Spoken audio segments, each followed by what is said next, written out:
Joining me now to discuss this more is Sky News contributor Gary Hardgrave. Gary, who's going to prevail here? This is really a sign of the political realignment we are seeing in so many areas in this country and in the US, in the UK, where Labor, the Democrats, Labor in the UK are really abandoning their traditional supporters, the working class, the union workers, and preoccupied with the concerns of activists in the inner cities. Yeah, and, you know, Rita, I actually made this in a speech in 2007 in the House of Reps, so to my mind there's nothing new with this. Labor have walked away from the working class, the workers of Australia, a generation ago. I had an uncle who was a trade union official within the ETU, and he said to me, he said, you know where my politics lies? He said, but I can't stand them now. This was 20-odd years ago. And he started voting Liberal because he just could not stand where Labor had got to. So, you know, put that in the back of your mind. They have forgotten about the working men and women of Australia a long time ago, and they're just going for the woke activists. And I don't get what the pardon the mixed and tortured metaphor, the beef about the salmon industry is, Rita, because, you know, this salmon industry has been built over the last couple of decades. I remember when I was a minister in the Howard government, we actually worked closely with the Tasmanian salmon industry to bring in experts from overseas, bring in skilled people who understood how to grow salmon, wild river salmon specialists, to actually give the salmon that's grown in Tasmanian rivers and waters, you know, the real edge that they've now got. And it's such a, I think there's much more than hundreds of people impacted by this. There's literally thousands of people that are going to be hurt by this kind of decision. And, you know, on top of that, there's all this new infrastructure that's been built into northern Tasmania, new port facilities, new airports, new flights. I mean, all these things that are happening, and it all comes because there's activity there. And the AWU is right. But, you know, seriously, the Labor Party are more worried about the various vested interests of the elite friends of the people who, you know, want to be offended on behalf of others. And by the way, the irony is they're all looking for salmon for Christmas because they don't eat meat, right? So they'll want salmon on their Christmas plate.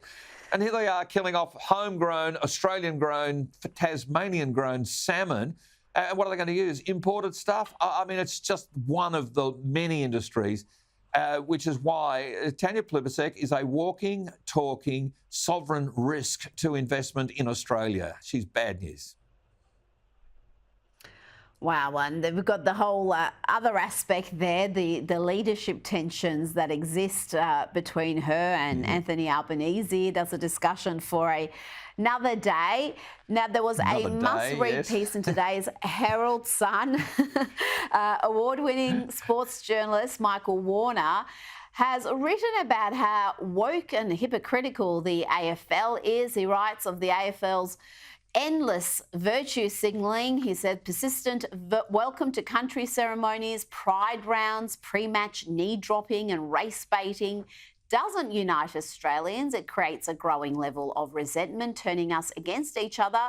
He also wrote about how football's capture by the woke movement has really always reeked of hypocrisy. He asked, the AFL is currently defending itself vigorously against a racism class action led by Indigenous North Melbourne great Phil Cracker. But how does that correlate with its public undertakings to believe all First Nations players? And Gary, there is more hypocrisy from the AFL. The AFL Commission Chair, Richard Goyder, you'd know him from his work at Qantas, he pushed clubs to reduce their dependency on poker machine revenues.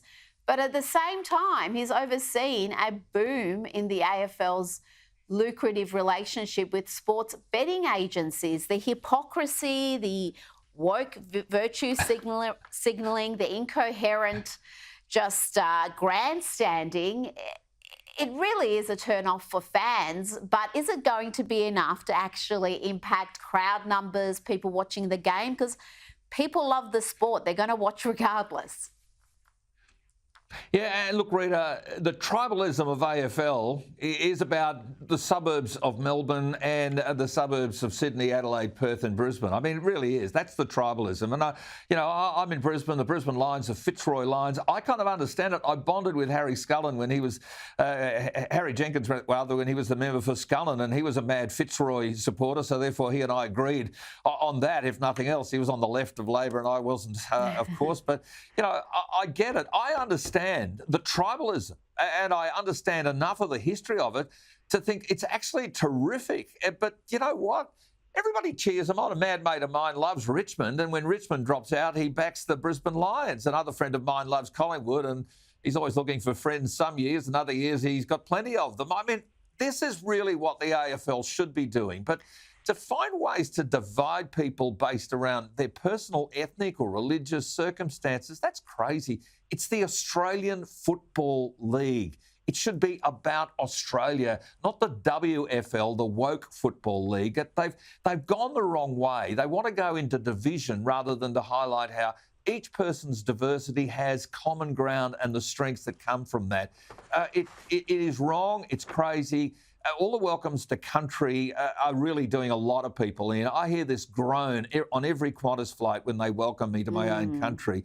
And I think people feel the same way at football matches. We want no politics in football. We just want football in football. Easy. The sport appears to have been captured, hijacked by the left, and I think you're seeing that increasingly at many clubs as well as at league headquarters. Yep. Now, going to the US, there's a 520-page report from the US House Select Subcommittee on the coronavirus pandemic, and this will shock you, Gary, but they've concluded that the COVID-19 virus did indeed originate from the Wuhan Institute of Virology. Who would have thought that? Well, we knew it came from Wuhan, and then we knew there was a lab there that was investigating coronaviruses. And for many months, we were told that any suggestion that those two things were connected was a wild conspiracy theory that was completely groundless and, in fact, racist. Yeah. And of course, we couldn't sell our wine, we couldn't sell our lobsters, we couldn't have any relationship with China when we actually said maybe it is, as Donald Trump calls it, the China virus. Look, either way, they just should have rung up Shari Markson. She had it sorted out years ago. Whatever happened in Wuhan made all the sense in the world, but it's great that it's now official. And the US House of Reps has belled the cat. But, a lot of relationships, a lot of professional circumstances, and a lot of families were hurt by the overreach of what now seems to have been a completely man-made pandemic. And, these are things that back when I was hosting my own show on this network, I never said go and get a jab. I just said talk to your doctor because it struck me as the most sensible thing. But there are others who were just saying get the jab, get the jab, get the jab on all media. I think a lot of us got conned, or a lot of people got conned into believing the science. And now we find out the science might well have been contrived. It's great to have the confirmation. I just think there should be a full-blown Royal Commission type inquiry into how we handled it here in Australia, because a lot of politicians, some getting statues right now, really should hang their head in shame for the way they handled things during that time. Gary Hardgrave, thanks for your time tonight.